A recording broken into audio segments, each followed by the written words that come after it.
This technical seminars are an Intertech production. For instructor-led .NET, Java, and XML courses, visit us at www.intertech.com.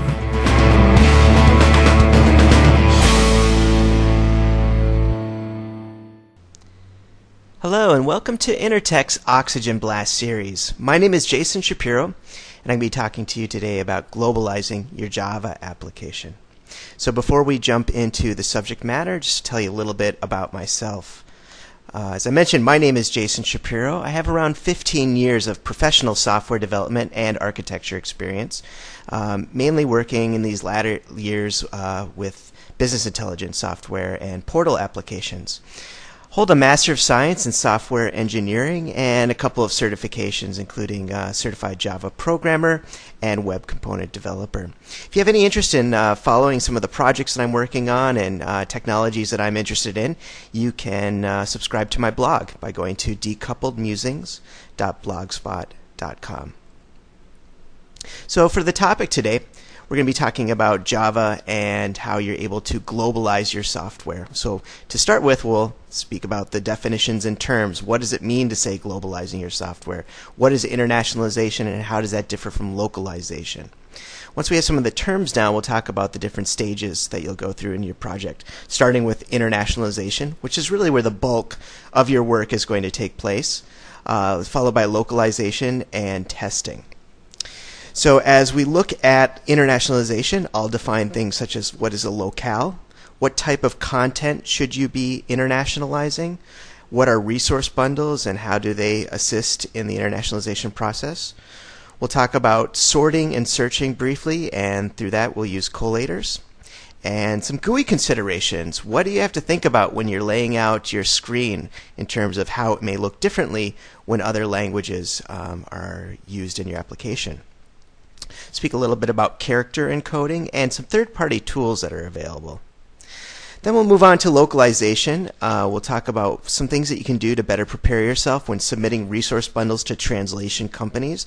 Now, a translation company may be internal to your organization. A lot of times they're external. So I'll define what that process is and some ways that you can mitigate problems that happen frequently in projects. We'll also talk about words versus context and some localized testing.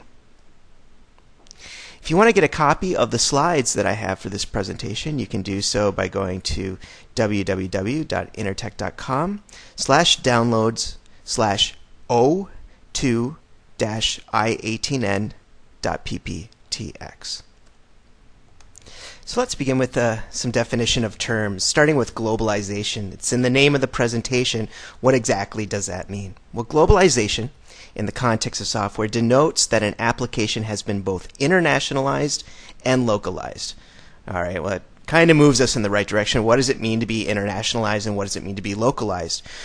Internationalization is really just the process of looking at your application, finding all of the hard-coded regional specific information such as text that's in English, maybe that needs to be also in French, maybe date formats, time formats, currency, images that have locale or regional specific meaning. We find all of these pieces of content and we pull them out.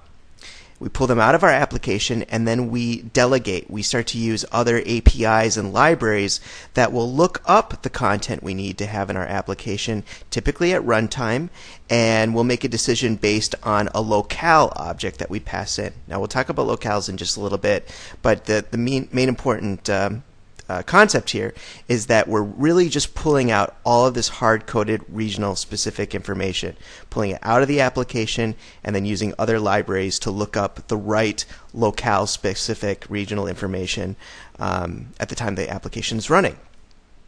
So often when you see internationalization, you'll see it abbreviated as I-18N. And the reason is pretty simple. There's 18 letters in between the first I and the final N in the word internationalization. Localization. So that's the second part. If internationalization is the process of pulling all of this regional specific information out of our application, localization is really just the process of creating bundles of this content that we can then look up at runtime and display in our application. So I could have an application that's internationalized, that's ready to be localized, and then when I go through the localization process, what I do is I'd have an English resource bundle that has text, images, things like that. I may have a French bundle, a bundle in Hindi, and again, at runtime, as someone's starting to use the application figures out what locale are they from and tries to find the appropriate resource bundle to display regional specific content. So when we internationalize our application and then we go through the localization process of having different resource bundles available to choose from at runtime, those concepts together are called globalization. Whenever we develop software, we apply some sort of a life cycle to that development process. And there's lots of different methodologies that help make suggestions of what that life cycle should be. Everything from a traditional waterfall methodology through a more modern agile software development methodology.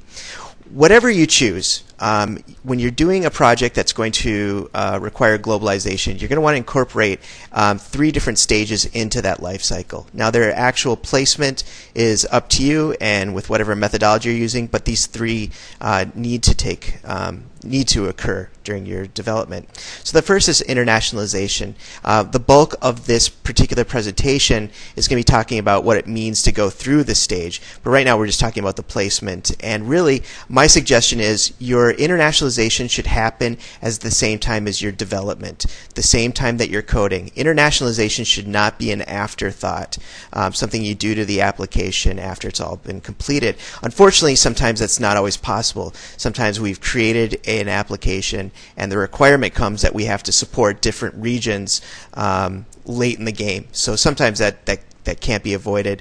But what you really should do, especially after seeing this presentation, is try to make a conscious effort to do your internationalization right at the time you're coding. It's completely possible to internationalize your application and have it localized for only a single language. It just enables a lot of flexibility should any of these requirements come in the future. And it really doesn't take too much extra time in terms of planning, design, and coding.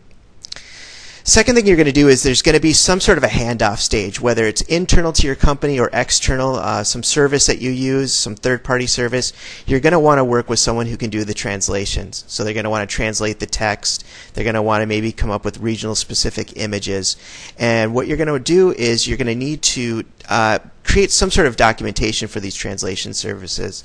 A lot of the services will just say, sure, give me the text and I'll translate it for you.